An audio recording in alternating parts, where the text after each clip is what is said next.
this and talk about some things that should be kind of unique and a little interesting. I'm glad to see there's a couple people here. I didn't know when I kind of had this idea who all was going to be here. I'm glad people have shown up. One moment, I have to log into YouTube on my computer because apparently I'm logged out and I can't reply to comments. That's the other thing. The majority of the stream, I'll be watching YouTube for comments. You're more than welcome to watch it on any of the other platforms, DLive, Twitch. I just don't have a way to chat back to you or really see what you're chatting if you are chatting there. And this laptop doesn't work. Okay, perfect. So, as stated, I'm Mr. Neo 240, Neo DC, the real Mr. Neo, just Neo, a variety of things. Let's see. Okay, so that's working. And again, so this stream is about the Sega Dreamcast, 6th generation game console that released in 1998 in Japan, 1999 in the USA, and Europe and some other PAL regions as well, Argentina, Brazil, and such.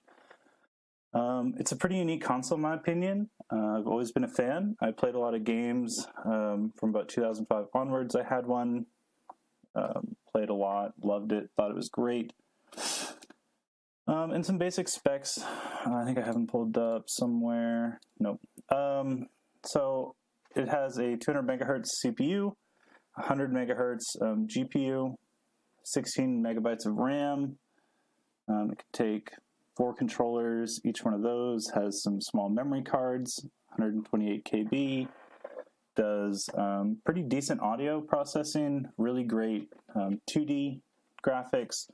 And for the time period, actually really sharp 3D graphics as well, although later it was outclassed by the PS2 and then the Xbox as well.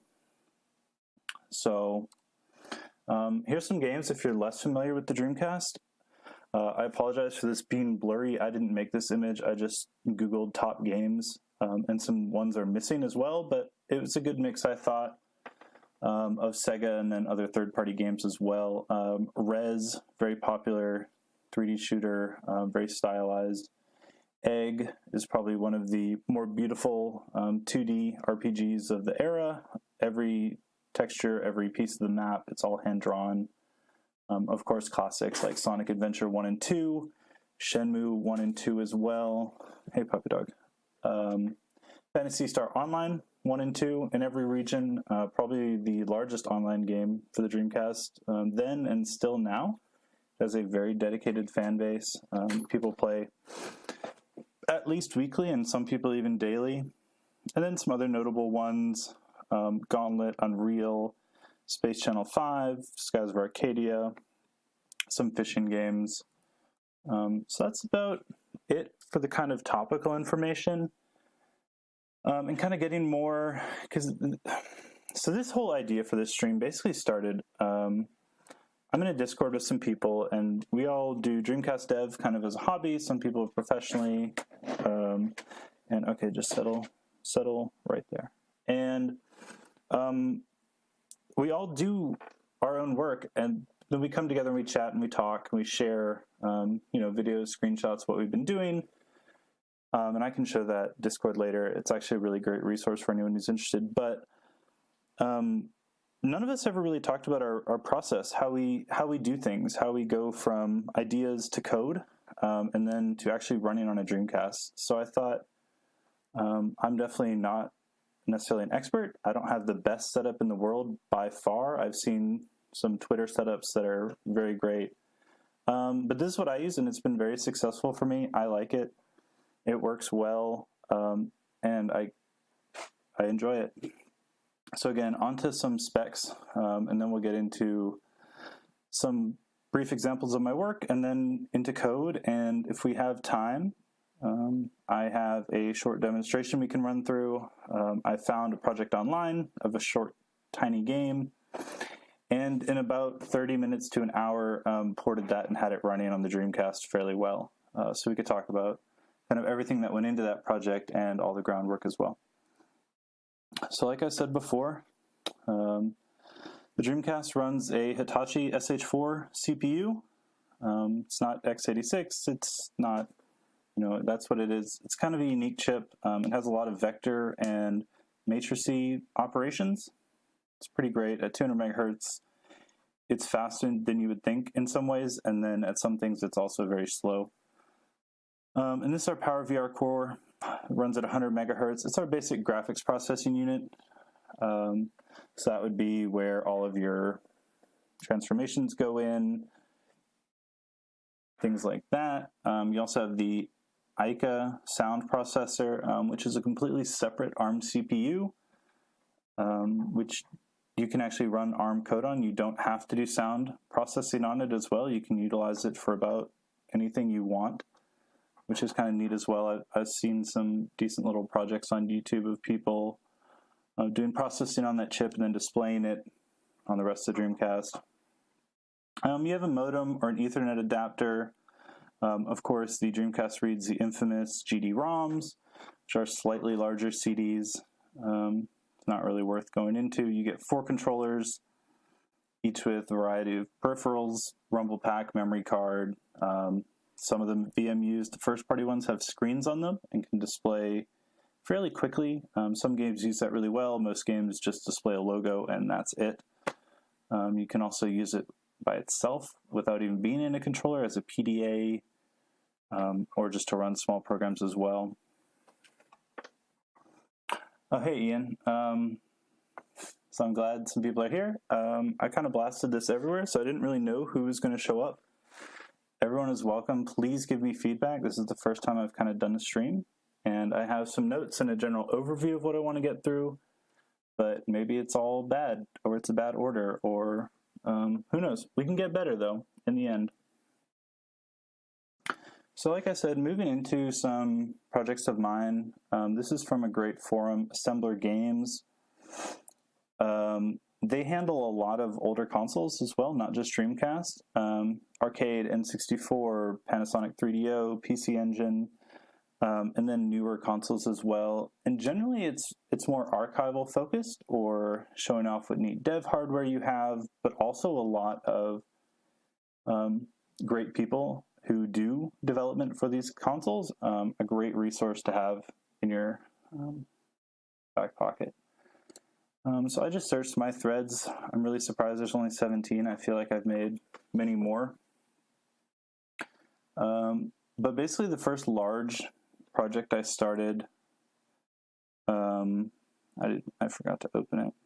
Where is it? This was looking for volunteers. There's a particular problem with pirated or bootleg Dreamcast games and playing music running from a certain environment. And after I had released a couple so-called pirated releases, due to that particular game not having an actual working release, that kind of started my whole interest in actually developing and doing things on the Dreamcast more so than just playing games, which I'd done for about 12 years at that point. So this was around late 2017. You can see I joined right around then, September 2017, and this was it's gone. You can't click that link. Mega wipes all my accounts fairly regularly, so that's gone. But we do have some pictures here. So basically this was using the Windows CE development environment, which is fairly frowned upon, except now it exists in a legal gray area. There actually is a independent game that was released 2 years ago, I think now, that uses the Windows CE development environment, and that product is being sold commercially. So Sega hasn't really been bothered with that, and Microsoft hasn't either. But still, err on the side of caution. Just because it's okay for one group doesn't mean it's okay for everyone. But this was a tool that you could burn that used that environment, and it was to learn more about how games can access CDs, how games can read regular CD audio within those discs, and how the different methods you can use to get that information, and then also to play music. Because at first glance it would appear there would only be one way to get that information, and then one, possibly two ways to play that music.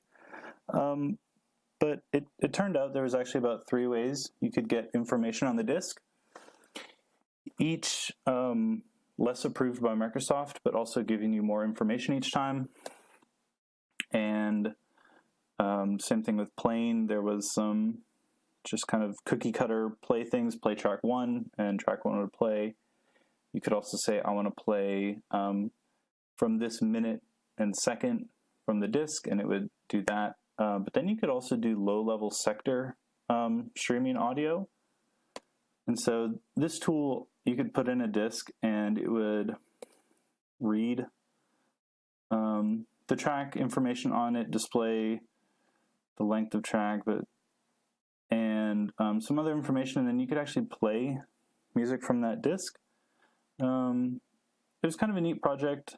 It didn't end up helping anyone in the community at all, and it just kind of fell by the wayside.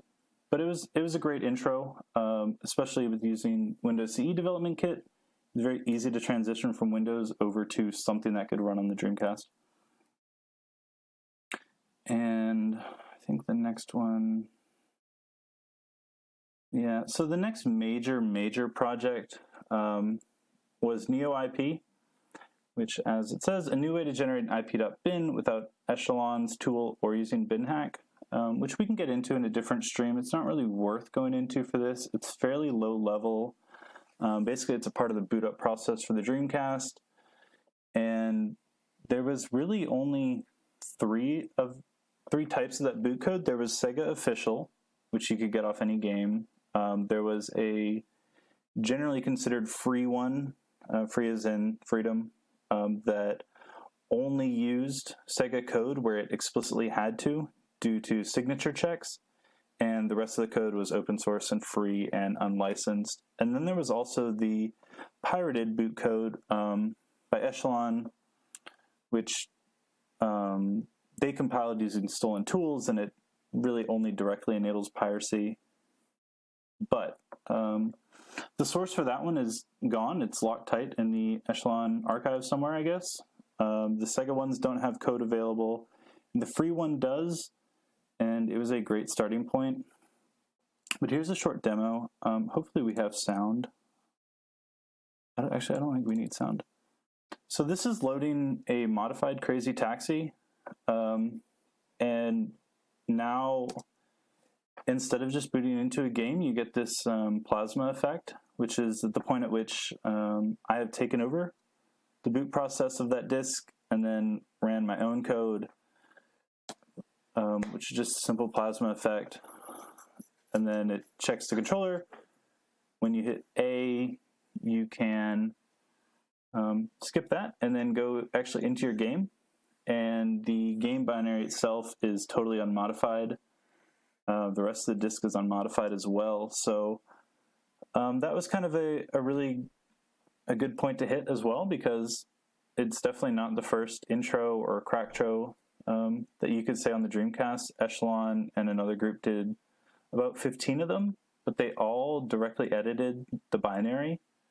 They basically wrote their own program, compiled it, and then stuck the original... Hey. Sorry.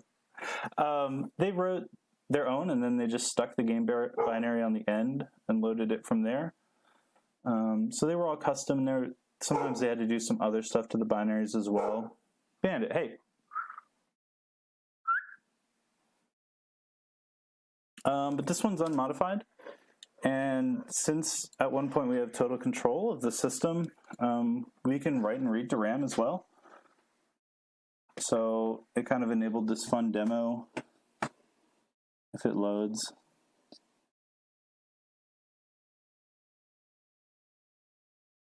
Sorry, okay, there we go. So now we're into Crazy Taxi. Crazy Taxi has no idea that something ran before it. And I put out a little greeting just to let people know who did it and kind of what the future would be going forward. And this video is so slow. I didn't realize that.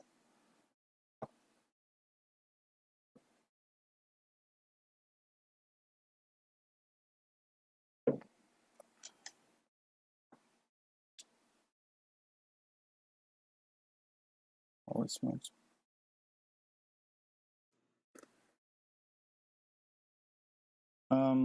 So it just modified a point in memory, overwrote a simple string and just tagged it. Pretty simple, but just a fun project, and neat knowing that it kind of led the way for a much larger project soon after. Which eventually led into, this was the first proof of concept for the actual custom boot code, all the way into the end of that project. Actually, I think it's one page back, I looked yesterday, to where you would start, and again, you would boot into a custom menu where you could do a variety of memory patching, you could run some other code, and then you could continue the boot process, and the Dreamcast and the game itself would be none the wiser. So it was a really great project. I think only about 2 people used it, which is fine. And here, let's see, we can skip a lot of this. This was a small example for loading PBA bowling, which requires patches on PAL region to load, which previously were done by editing the binary. Wow, that sound though. And now you didn't have to, you could just do it kind of on the fly. So it was a good use of that, and it also proved that NeoIP could boot Windows CE executables and not just first-party Katana or Homebrew.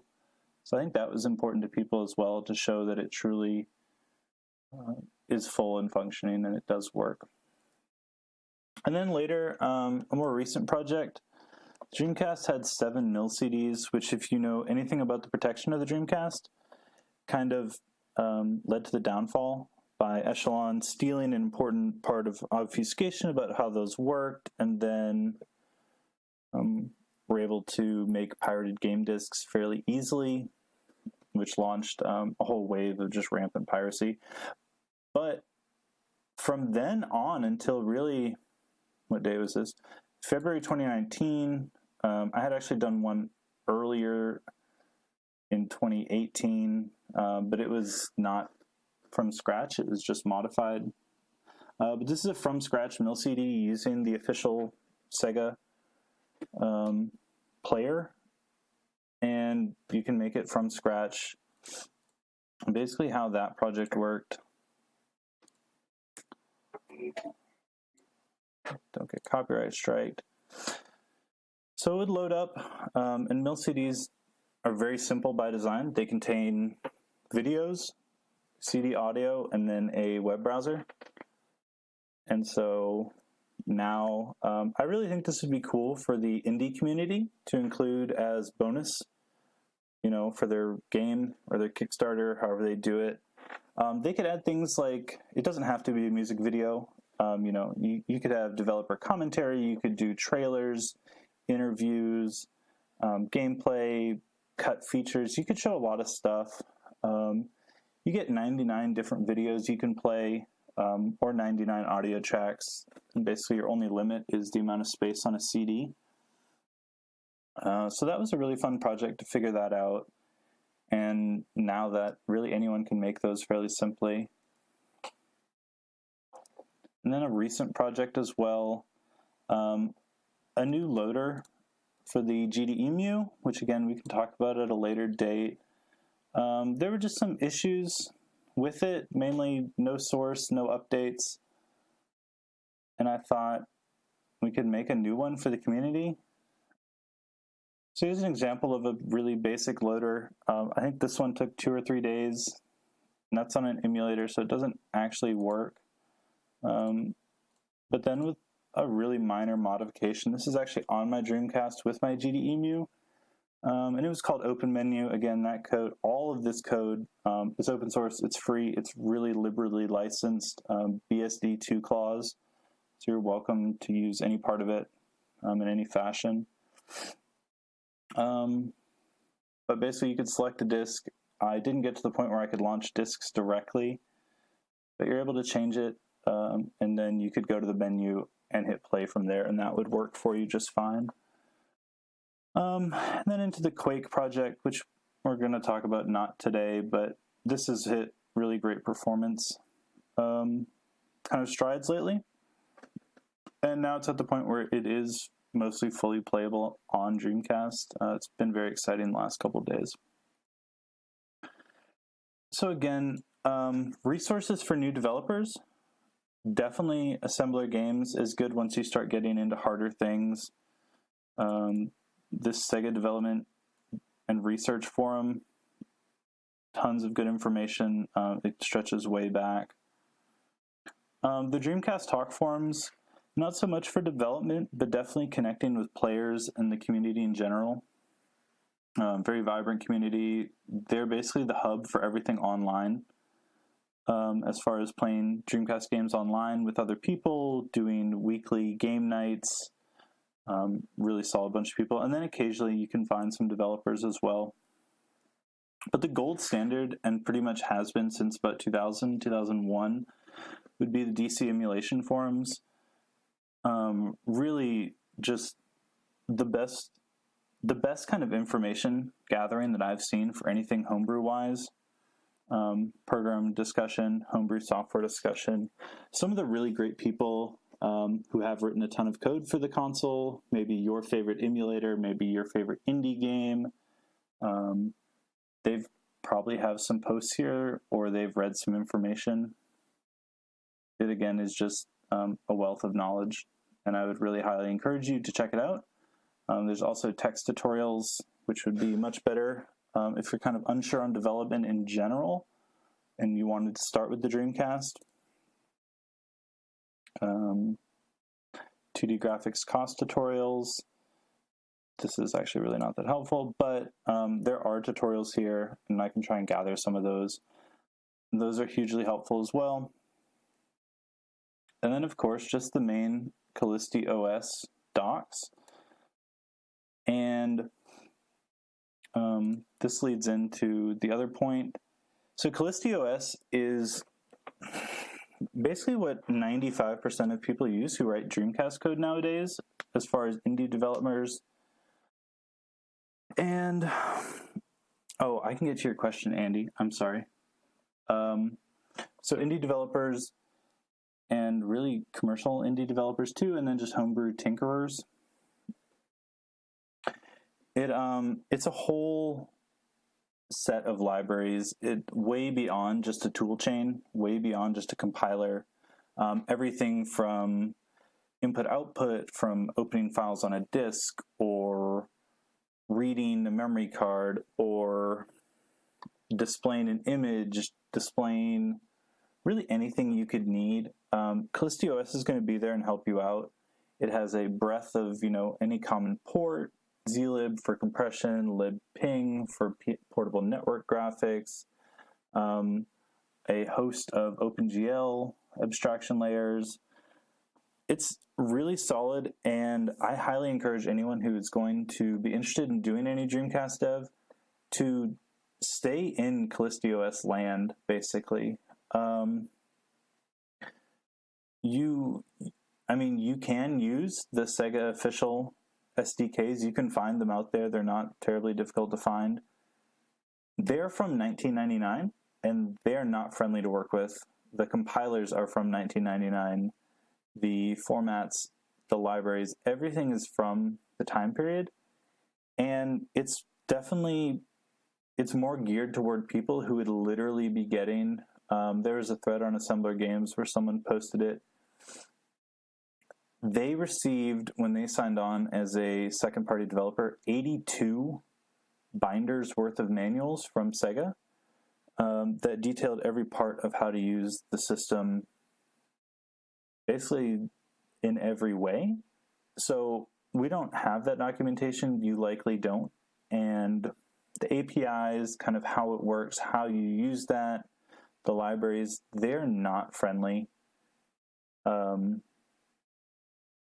You can do things. There's plenty of samples in that SDK. You could try and piecemeal together something, but you're going to have a hard time. And then the second issue comes with, how do you actually run that code?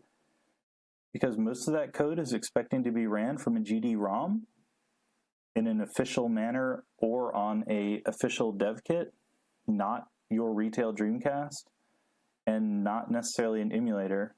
So you're going to run into issues there as well with basic things, setting up how to output video, how to read files off a disk, how to do sound without other industry standard tools, how to make 3D models with industry tools from 1999. You basically have to take your whole life back to 1999, and that's not very comfortable. Whereas in KallistiOS, you're more than welcome to use things from 2019, and it makes for a much nicer experience. So again, I would encourage you to do that. There's also way more information in the 3 forums I linked and on Discord about using KallistiOS than there ever will be publicly about the Sega official development libraries, because you can't legally use them. You know, you don't have a license, you weren't licensed, you don't have the hardware to use them, and you don't have the documentation to really make the best use of it. And I'm just going to go back. I just noticed this question. I'm so sorry for missing it. What video formats did you use for MilCD? They're actually, the Dreamcast itself uses SoftDeck Video, SFD, which is basically a special MPEG-1 variant. It's basically MPEG-1 video. It's slightly different, but it's very, very, very similar to MPEG-1 video, mixed with SFA audio, which is just Sega audio, so that's kind of tricky to encode as well. But basically, it's just a special, MP1 file, and that's the official tools take in WAV audio and MPEG-1 video encoded, and then spit out those video files. And then there's some minor config as well. But I mean, let's see. We can kind of take a moment here. How do I, sorry, I don't know how to use GitLab. I only use it every day, but when I'm on stream, I forget how to use it. Okay, it's MilCD info. So I do have this repository set up on GitLab, gitlab.com/haydencow/milcd-info, with some basic tools, a template image, and then how to make actually just static images as well, and a full creation guide, step-by-step with pictures, explanations of everything. And the guide is basically walking you through going from this, which would be the Space Channel 5 official MilCD, to making your own, which would be the You Just Got Rickrolled one. And it's not terribly difficult. There's a lot of steps. This one step at the moment does require Windows 98. I have a virtual machine set up. I guess we could share that if you had a license key for it. But it's not that difficult. We use the Sega Dreamcast Movie Creator. It's very straightforward, and it spits you out some basic files, some special encoded video, and then using my template and kind of all the research that went into building that template, you can build a MilCD that'll work on any Dreamcast, and then also in any CD player as well, because the first part is just standard CD audio, and then the second part would be that special binary, which would play video, and then also a web browser. So maybe I can do a stream on that one day. We can just do it in real time, kind of show less video and actually just do it. But that was a long project. And so far, I don't think anyone has used any of it except for me. I've made 2. I made one. It was Metallica in the End. That was the first kind of proof of concept that, hey, we could do this. But that one was not good. And then a lot more research and then some helpful hints I read along the way. went into actually the creation of this guide, and now we can do every asset on the disk we can make ourselves. Even these buttons here now, they're not included in this guide because really it's just kind of unneeded, and it would be really extra to do, especially if nobody's using this anyway. But you can theme all of these buttons. You can theme the text. You can theme this logo. You can change the version number. And then some other menus that aren't really featured in this. You can change that text or image as well. Oh, this track information banner is up for grabs. Video track menu, all of it can be totally custom themed. I don't think you could change the background from this little swirl, and you might be able to change the color. That would just take some really kind of in-depth time to figure out what's setting the color and how you would change that, but I'm sure eventually somehow you could do that.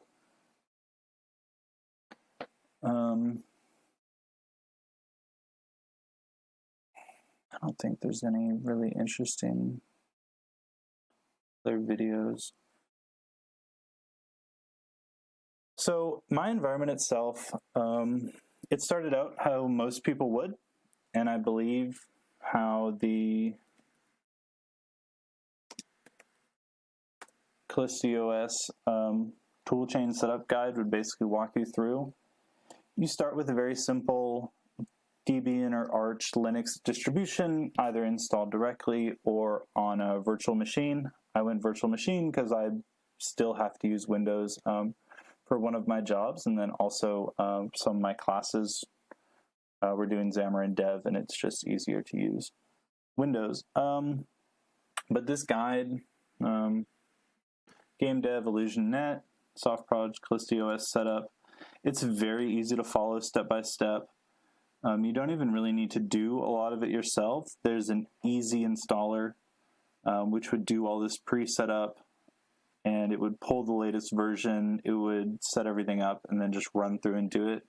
Depending on your computer, that could take anywhere from, I think on my laptop it takes about 20 minutes.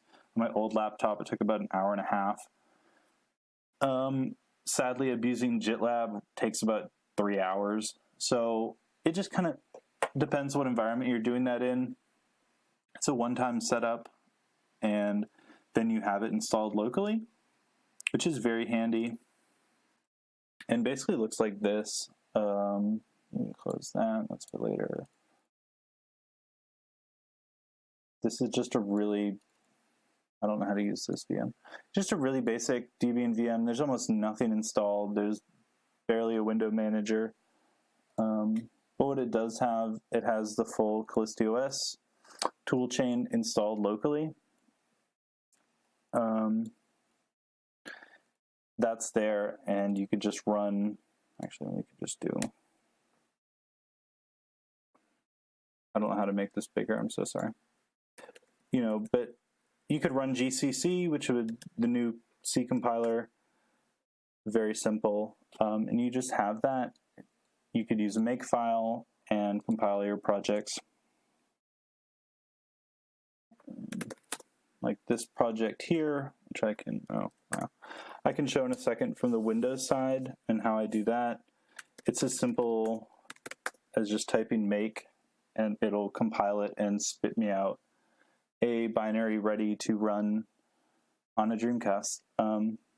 So there's not much to it. There's not really any special tooling that I would say most developers wouldn't be familiar with. I myself, I use makefiles. I'm very simple. I know Kazad and I believe Pardo and Lara use CMake. That works great for them as well. I think someone just started using SCons and then Bison too. So really, however you want to set up your project, that would be fine. It's just standard compilers. They're just targeting the Dreamcast.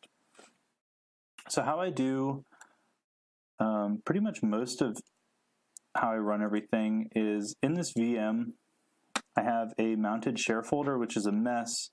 This is just my in progress folder. It's not sorted. It's not very pretty.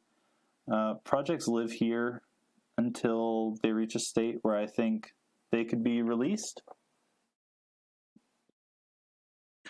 Oh, you work with Xamarin.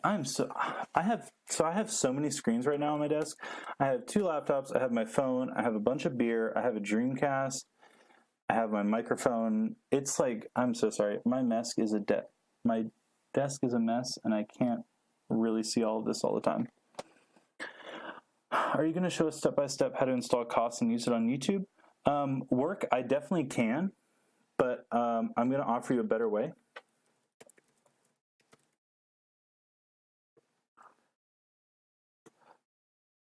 Yeah, I tried that. It didn't work. I wish it did. But we're going to run through that. This is one way that I've written a bunch of code and compiled things. And I'm going to show you kind of now what I'm transitioning to and what Kazad has been telling me for about 8 months now, and I've resisted him for some reason. But this would be the way that I do it and how I'm going to continue going forward. And it's much easier. It's available on every platform, I believe. Definitely Windows, definitely Linux, and I'm not sure about Mac, but I'm almost certain Mac uses Docker. That's, it's not magic, it's just Docker containers. So I have this mounted share folder, which again is just a mess, and then on the Windows side,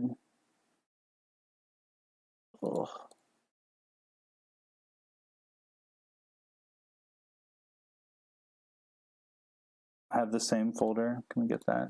And so it actually lives in Windows. That's where actually the files are, and it's just shared locally over the network to Linux. And so anytime I'm actually coding something, I don't use Linux. I literally just use it to run the compiler and make. And I found that to be a waste. And so I ended up transitioning to a different system. But how that works for using this shared folder mounted, like if we wanted to pick, what did I just compile? Cube. Cube is a really simple test program. It's super duper tiny. It does nothing interesting, but it does work. So we could come here, we could run make clean, should be very familiar, and then make. We get, again, that first read.bin, which would be our binary. And on Windows, of course, that same file lives here. It's 3 kilobytes. It's super tiny because this doesn't really use anything. It's really, really tiny. And my IDE of choice, I guess, editor would be VS Code. It doesn't really have anything in the way of working with the Dreamcast stuff directly. I did recently see, I can't remember, one dev on Twitter.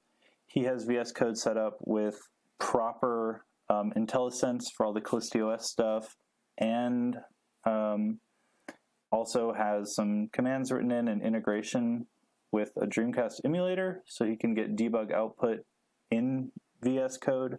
That's a really slick setup. I would like to move to that at some point, but for now I'm not there, and it hasn't really hampered me.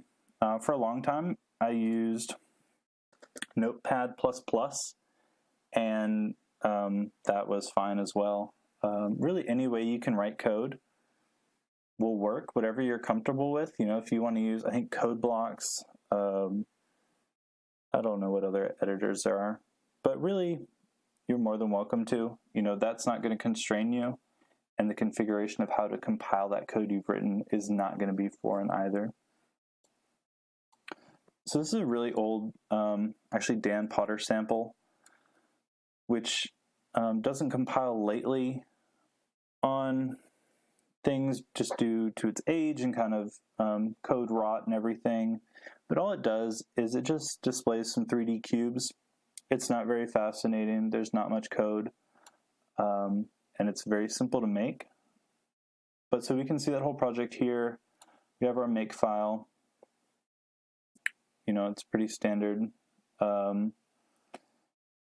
then if we come over here, my general way of doing this, I use emulators. I think they're great, and they speed up this kind of development a lot. I have a folder here, make ISO, where I have way too many kind of folders. Each one is set up to build a Dreamcast image in a specific way, whether that be emulating a GD-ROM, building a Dreamcast image with music as sound, and a variety of different formats, which we can kind of get into later. But generally, however, you do decide, a really common tool is Boot Dreams. I know people use that. I haven't used it myself. I kind of use some custom scripts, but it would be as simple as copying this first.read bin over, running this, which uses two tools to make a simple Dreamcast image, and then we can directly, it should be set up. So we can now run that image on our favorite Dreamcast emulator. I use this custom version of NullDC. It's not fancy. It works. It gives good enough output to generally verify. And this is that sample running. It's, that's all it is. So that's a really easy way to go from compiling that code, making an image, and running it. I know under Linux, there's another emulator, LXDream. And I think I have that set up here. LXDream is the Linux emulator. If you're using Linux natively, I would recommend it, definitely. I know a couple people use it, and it runs really well for them. Running in a VM, it doesn't run well. That's not really that surprising. Yeah, so it doesn't look great. It's generally not running well. But that's another option as well if you want to stay in the Linux world. Would be using LXDream. I think Redream as well is for Linux. I haven't used it. I really don't see the benefit of using that emulator, but a lot of people do, and that works for them.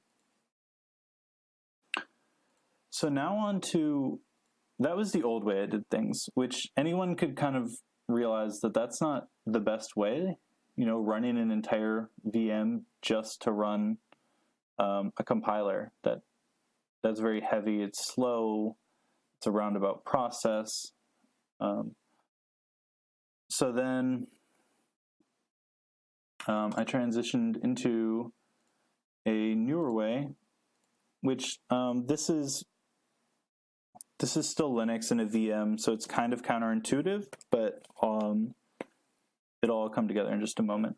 So I've made some Docker containers recently under the guidance of Kazad, and Docker is basically application virtualization.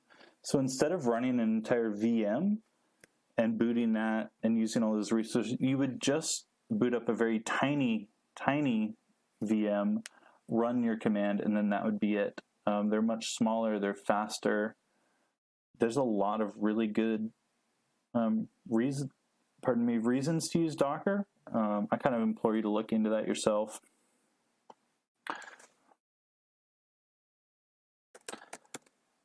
But so I have this on Docker Hub. Anyone's welcome to use it. There's actually going to be an update for it. It was supposed to happen last night in preparation for this, but it just didn't happen. There's no issue. It would just be a little smaller for everyone to download by about 30 megabytes. So sometimes that can matter. But this is a Docker image. I don't know why it's so small. Why it doesn't have. Here we go. This is better. So this is it. It's 225 megabytes. It's tiny if you wanted to grab it. There's instructions on how to use it. I can link all this as well. I should probably be linking stuff as I'm talking about it, but maybe I can update the kind of invitation snippet I posted with all these links. That would probably be best to help a lot of people out. And there's spelling mistakes, wow. But it's a 225 Docker image. It's very small, very easy to download. It works very well, and it enables you to do things. Oh, of course. So I can run this image. Oh my gosh. And I can compile a project fairly quickly. Not necessarily as quick as I could. Yes, it should work on Windows Vista. I would look into, instead of,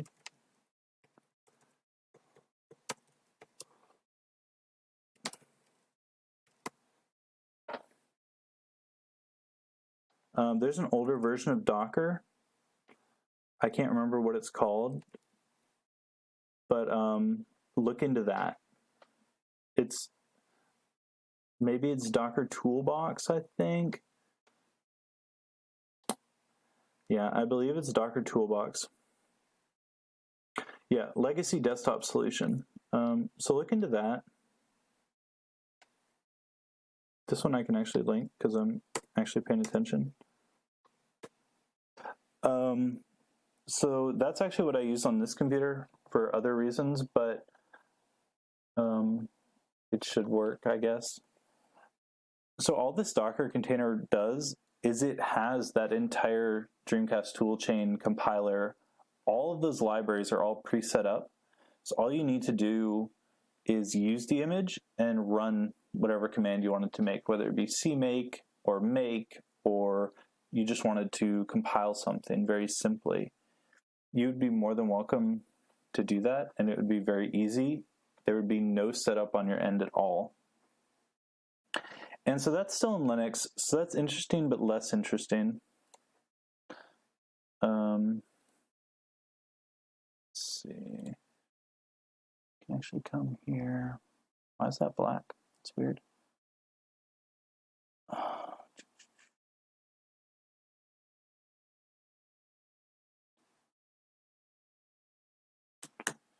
Okay, so this is the new Quake project directory, which I talked about really briefly for a moment. Anyway, if you're not familiar, I've been porting the original Quake, the OpenGL version, to the Dreamcast as a excellent kind of benchmark for what the Dreamcast can do, and then also stress testing Kazad's latest OpenGL abstraction. So it's been a really fun project, and I'm going to demo that kind of after we go through this. But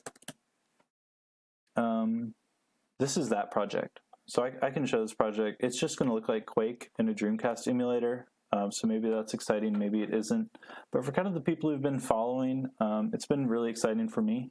And I'm actually, immediately after this stream ends, I'm going to go somewhere to actually demo that to people. That's kind of what I've been doing this semester. So that should be fun. But so here is Docker Toolbox on Windows. I don't know where it is, but this is just the quick start terminal. The commands for it get a little ugly on Windows with trying to share the folder I want. But basically this command is just saying we want to run this image, which would be the Dreamcast image I was talking about earlier.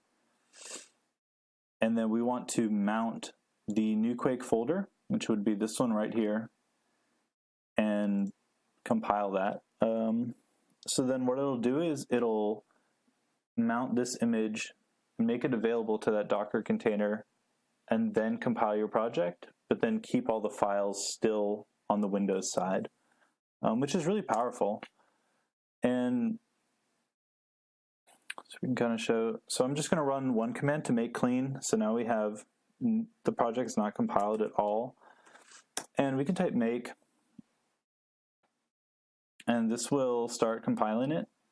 And as you can see, the speed is not as bad as you would think. It's actually quite speedy.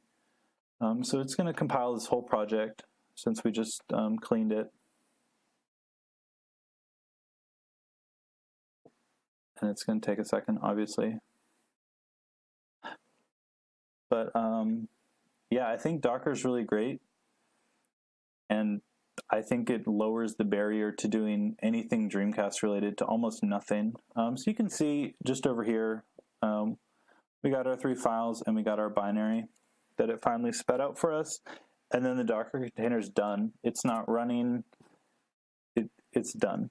So it might be slower on older hardware or less equipped hardware. I have no doubts about that. It's not the right folder. But it should work fairly well. So if we come back, usually this is in a list and I kind of know where stuff is. It's really throwing me off that it's not in a list. Oh my gosh.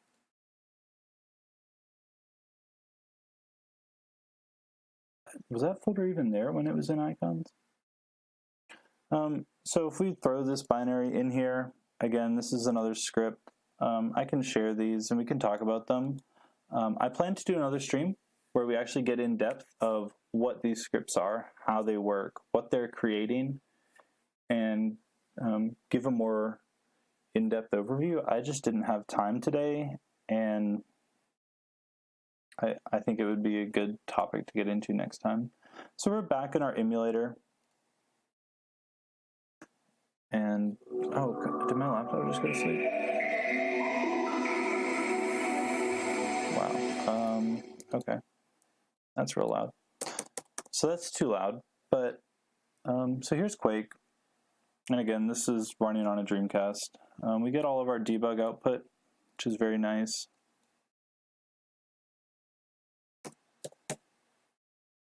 And, you know, I mean, it just looks like Quake. I think it's really exciting, but that's because it's my project and I've been working on it. And it kind of even doesn't really look like it's running on a Dreamcast. It just looks like Quake, which is good and bad. But so that's that project. And again, if you pulled the source for this from GitLab, I don't know where that. If you pulled, you know, this whole source, which again, it's open source, it's out there. You could run that one Docker command today, and you would have this compiled. Now, you wouldn't necessarily have the tools immediately to turn it into a Dreamcast image that you could run. That should really be the next step. And there is an older, but arguably better Docker container that would do that for you. That one's not mine, it's someone else's. But so I think that should be the future going forward as well, so that really you wouldn't have to bring anything to the table. You wouldn't need any setup. You would just pull that Docker image. So I guess now kind of gets to the point where this is not what I want. I just want this. That's all I want. Okay, so this kind of gets to the point of the stream where I have to wrap up in about 15-20 minutes. So if anyone has any questions, I think the stream is really behind. It might just be my spare laptop that can't really handle YouTube. I don't know. I put Arch on it because someone said Arch was fun, and I don't think it's fun, but I just haven't removed it. So this spare laptop has Arch, and it's old, and it's like a million things. But if anyone has questions, I'm more than glad to kind of answer questions for 10-15 minutes. If there's anything you want to see, we can kind of get into that. And then probably in the last 5 minutes or so, I'll show off some of that code actually running. I have my Dreamcast on my desk hooked up with a capture card, and we can kind of run some of that as well. So yeah, it's kind of, this is for you guys. Like, I know how to do all this. So if you have questions, let me know.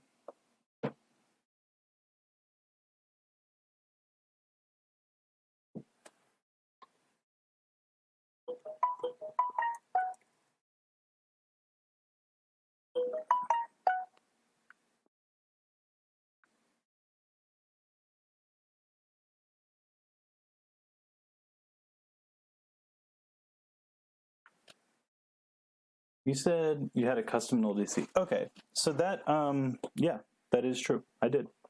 And I do. So NullDC is a open source program. I believe it's still hosted on... Yeah, this is a fork of it. But anyway, NullDC is an open source emulator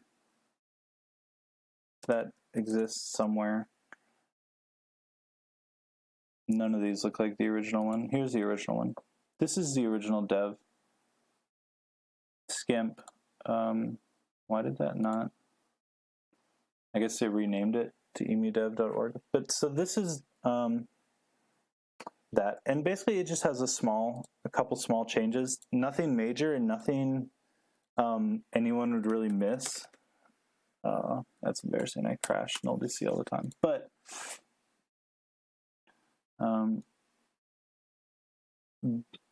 basically a lot of the debug kind of output that NullDC would spit at you, I've just turned off.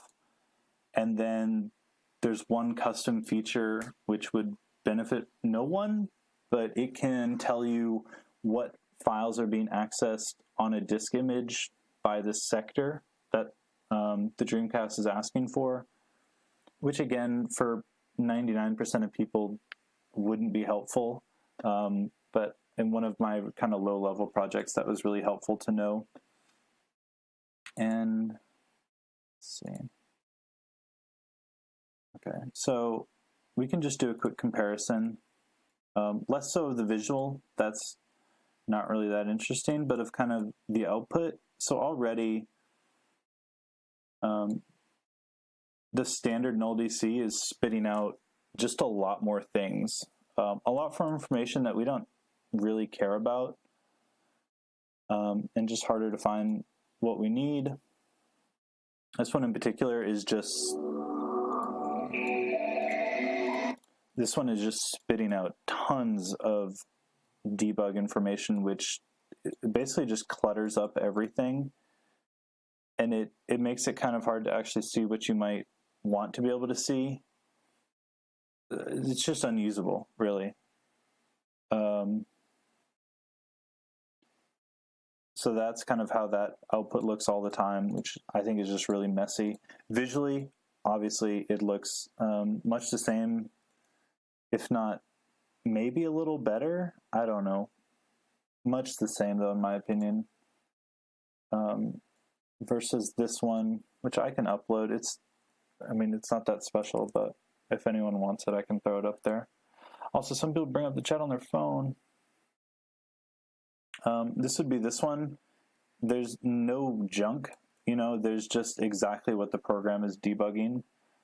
So it's very easily to kind of look through the logs and see what's been logged.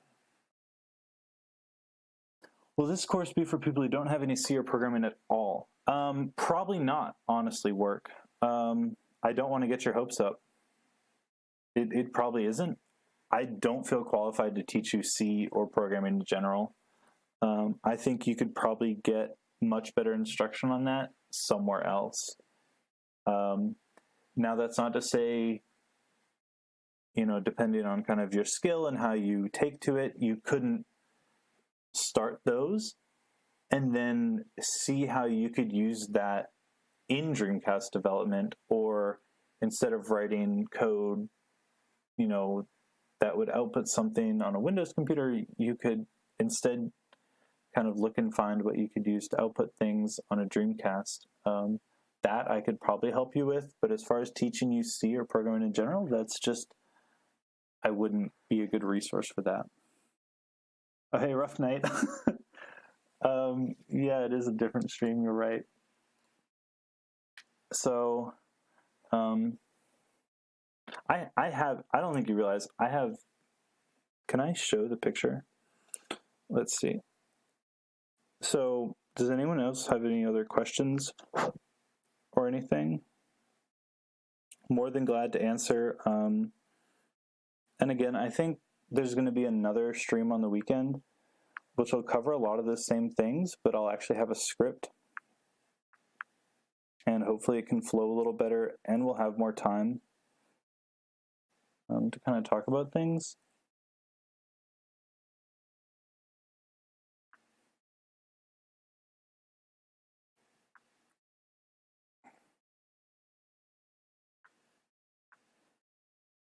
Thank you for everyone who came.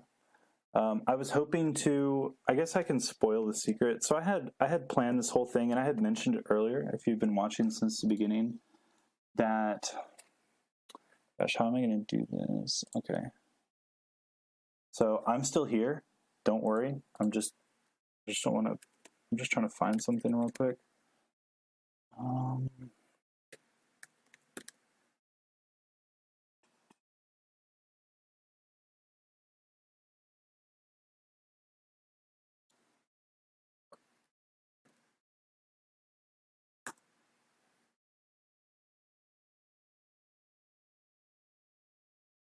Okay.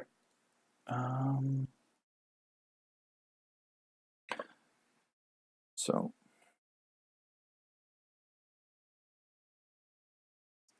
I think I'm back. Let me make sure. Yep. Okay, so I had spoken earlier that if we had time, and we don't, so this will very much likely. He's hiding porn. Really, okay. So I'll explain why I blanked it in a second. You'll see. But I just didn't have time to get to it today, so we will definitely do this on the weekend. I'm thinking tentatively. I'm not going to write it down. This Saturday at 12 p.m. noon EST. So whatever time this is for you, imagine 3 hours before, but on Saturday. If that makes any sense. And we're just going to run through porting a game. It shouldn't be long. It didn't take me long. And I just kind of went through it. So without, talking about it forever. So I went on GitHub and I just looked for breakout games. And I found this one. It was a breakout game in C++ using OpenGL and the graphics layer utility toolkit, GLUT. Long. It didn't. Oh my gosh. And I thought it would be a decent one to kind of use. It looked like it was going to be okay. There's my desk for anyone wondering. I absolutely have my phone on my desk. There's just a lot going on. Like it's just really hard to focus on anything right now. And so we are going to run through this, and I can kind of talk about each step. Let's see, did I make this public? And I have this whole repository set up with history, visibility there. Okay, so now that's public. Everyone can see it. And it has kind of every step I went through in porting this project. So here's what it looks like. It's pretty basic breakout. I need a wider desk. You're telling me. I'm so aware that this is the tiniest desk. So this is a breakout game by Osama Atiya. Good job, buddy. It's nothing special. It's breakout and it works, and it was fairly small, so that kind of fit the requirements. And we can see, it has a paddle, balls, bricks, lives, and then a score. And he kind of went through how it all works. It's meant for PC, obviously. Mouse moves paddle and starts a new game, escape exits, cheats, and then kind of explains each file. How to build under Linux or Mac. Very small project. So I forked it, and again, in about an hour or so, it compiled it for Dreamcast. So that project lives here, and this is kind of, I don't know, if you've been waiting for something interesting all stream, you're like, this has been really boring for me. This is kind of get to be where it gets really interesting really quick. You're very welcome, Work. So, just in short, I'm not going to talk about this or go over every line, but basically I started to kind of use GLDC in this, and we kind of wrote our own new game loop. It doesn't use all the Windows or Linux things. That would be the original one. we use this one now under Dreamcast. Then we have some special key handling for our controller, because obviously we likely don't have a keyboard. We very much could, but we likely don't have a keyboard or mouse. Some people do. And then instead of checking other input as well, we remap that all to the controller. And then somewhere in here, most of the drawing in the actual game itself was untouched. I don't believe there was any main part. Oh, okay. I think I commented out the score because I didn't want to write text rendering for this example. It's just kind of beyond the scope of how long I wanted it to be and how in depth. That would be a good feature, and it wouldn't be terribly long. It just kind of wouldn't fit in 30 minutes. And that was basically that. So then, you know, we can come, I really should do this the new way, but I'm not going to. And I have a folder here, breakout example. And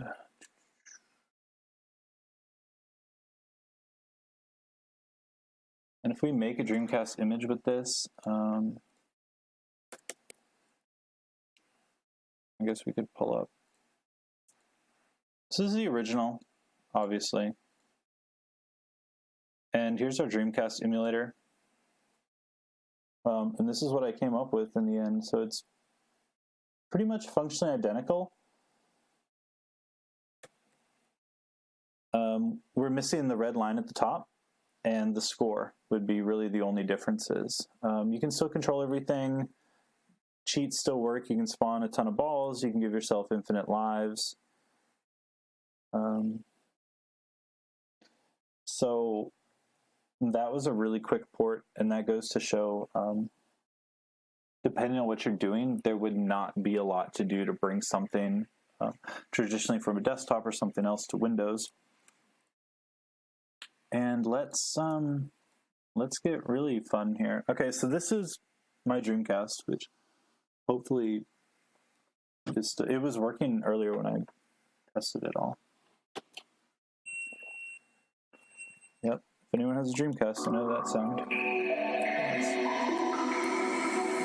That's real loud. Okay, that's really loud. I don't know how to mute that. Yeah, sorry. Yeah. Okay, I'm trying to figure out how to mute that.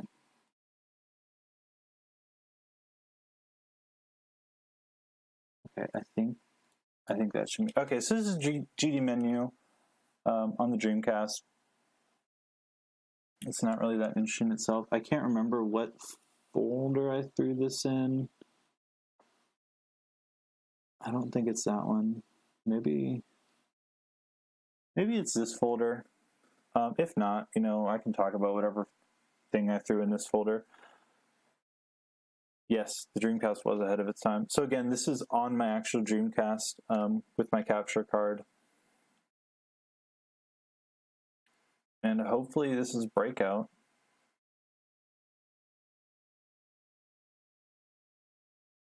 No. Okay, so, damn it. Okay, this is that Rickroll. I'm so sorry. That was not the intent of this. So this is that mill CD. Like, I guess it's a good demo to show that, yes, it works on a Dreamcast. We don't need to watch it, though.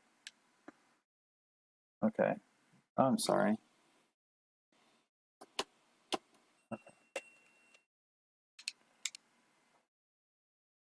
That's so dumb. I'm so sorry.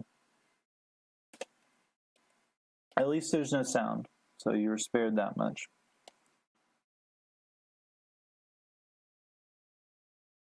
Yeah. Yeah, I know. Yeah, that was my goal. Okay. I'm guessing at folders, by the way. I don't know what folder it is, so I don't know what's gonna pop up.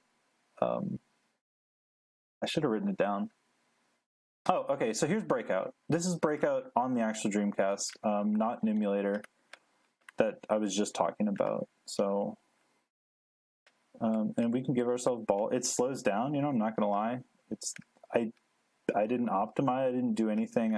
It's just whatever the code was that Atia wrote and then put on GitHub is basically what this is. But again, you know, it's a complete working game that plays pretty well, honestly. I mean, it's not awful. And it took nothing to bring to the Dreamcast, and work with controllers, and sound would be maybe a good thing to add to. Wow, that was crazy. Sound could be a good thing to add at some point as a further tutorial. I can't play this game worth anything, but it does work, I swear. And I don't know, maybe we can make this like a community tutorial thing. So anyway, that's that.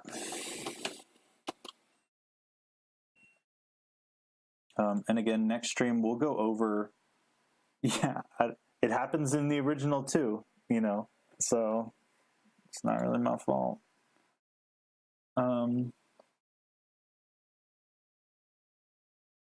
I can't.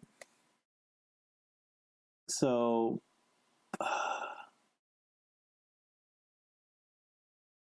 okay, I don't know if this is still on here. If it is, this will be another good, this is another mill CD. It's not a Rickroll this time, I promise you. It's, this was the first proof of concept I did. This one never got released, but, you know, it exists on my hard drive, I guess. I don't know if you know this video. It's a really badly cropped, squished, In the End by Linkin Park. Yeah, it's really pretty unremarkable. But, so this obviously didn't exist in Japan in 2000. But now we have it here, and it's another custom mill CD.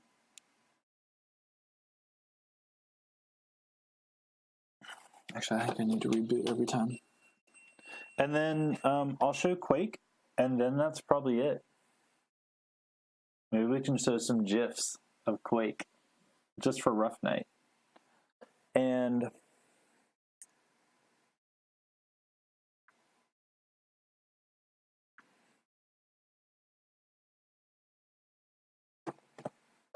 let's see. I think it's this one. Okay, so this is Quake. This is new Quake running on my Dreamcast. I don't really have a way to, like, there's sound, it works, it actually works really well. I don't know how to play sound for you without blowing out your speakers and without, like, I don't know how to mix it well. But again, this is on the actual Dreamcast. I have a controller in my hand right now. I can't really show you, but it runs a little slower than on the emulator, definitely. You know, that's a fact. But otherwise, you know, it's just everything works. It's Quake. There's mouse slick you can shoot, particles and stuff. It runs pretty well, honestly. Better than it did a week ago. This is just level 1, if you're familiar with Quake. It's really hard. So I'm playing right now through my capture card, so if it feels like I'm delayed, then I probably am. Okay. And again, I mean, there's sound, you know, there really is, I promise.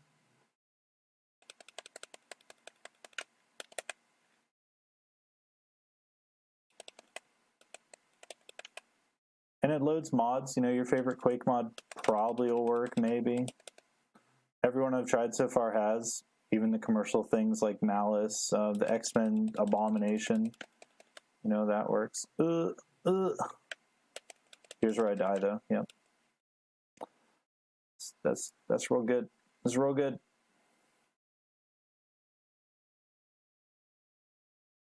I actually just wanted to get far enough to show off 2 things but I didn't get far enough. We can do this one at least. So Quake has water effects underwater that you can enable. And those are here as well. I mean, they still work. You get all, your fancy water distortion. So all this, it's been pretty fun to write and port. Well, GitHub uses Git. It, I mean, that's the software. Like, it uses Git. So it's got to be GitHub and GitLab. But I mean, GIF, it's GIF. I should have done it on normal because I'm like trying to run through this.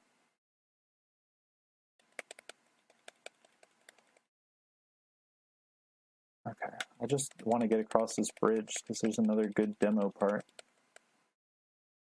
Okay, so the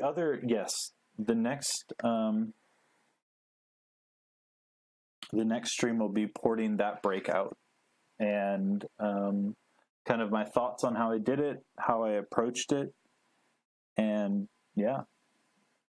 So Quake in this section, in the original, and in pretty much every version of Quake ever, there's this hallway in the first level, and there's dynamic lighting, and a lot of bad or not good or cheap ports don't have dynamic lighting enabled because it's so expensive to do. So on weaker hardware, usually they skip that, and it kind of makes, or they only update it every so often. Like maybe instead of every frame at 60 frames a second, they'll do it every 30 frames. So lighting feels slow, or things like that. But in new Quake, oh, you can see that one already turned on. We get full dynamic lighting instantly. It's we don't have to wait for anything.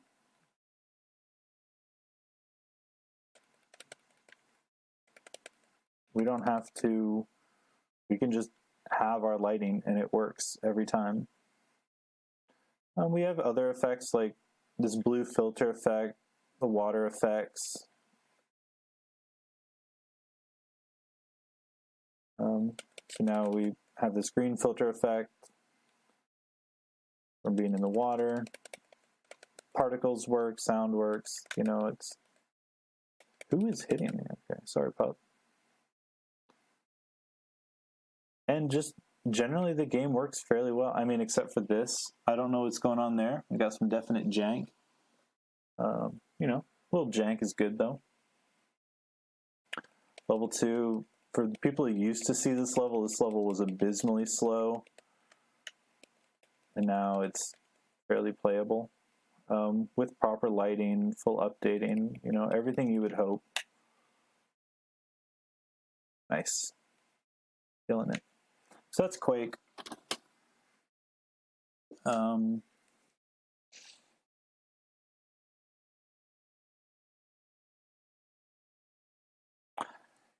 Yes, and let me put live desktop. Let me put, I'm going to throw this in the chat somehow. Maybe. Oh, okay, yeah. Oh, that's annoying.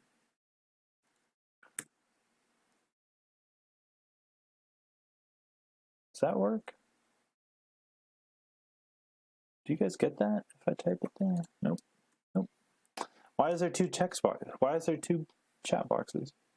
Okay, so that's the breakout project. I don't actually know if the code is there yet. Yeah, if everything was done 3 years ago. So I'll update that. So if anyone wants to look ahead, feel free. If not, I really wouldn't sweat it. Push.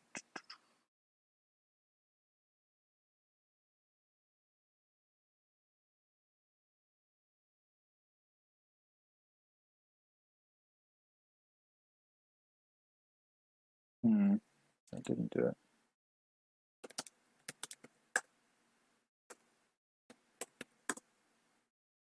2 dashes. Okay.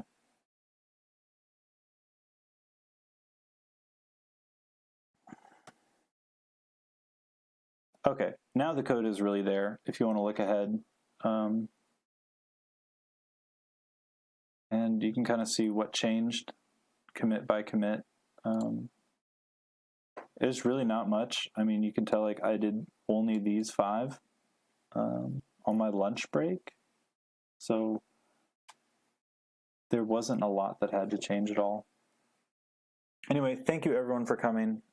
Please criticize this if you didn't like anything. If there's anything you wanted to know more about, anything you wanted to see more of, just let me know. And we can make that happen. I'm more than glad to try and help you. Again, I can't help somebody learn to program. I'm still learning myself. But anything Dreamcast related, I think I have a decent grasp on. I should be able to help you out pretty well. Yeah, so thanks for coming, and goodbye.